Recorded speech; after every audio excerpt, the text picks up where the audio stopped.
Truth value testing in Python is one of the first concepts you learn, yet it remains one of the last that developers truly master.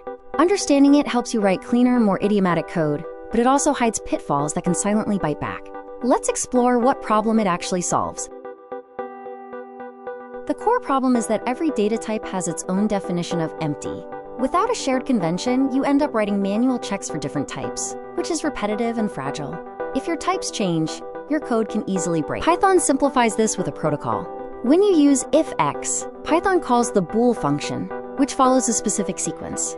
It checks for __bool __, then falls back to __len__, and finally defaults to true for custom objects. This gives us one consistent spelling for every type. There are only 8 fundamental falsy values in Python. Everything else is truthy.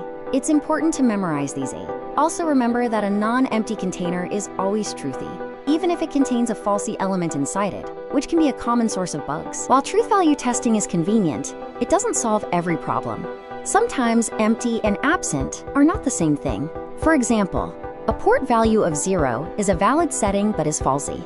In cases where the value itself matters, always test identity instead of truthiness.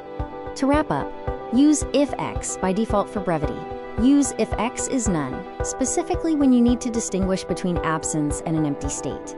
Finally, give your custom classes an opinion by defining quote, __bool __, or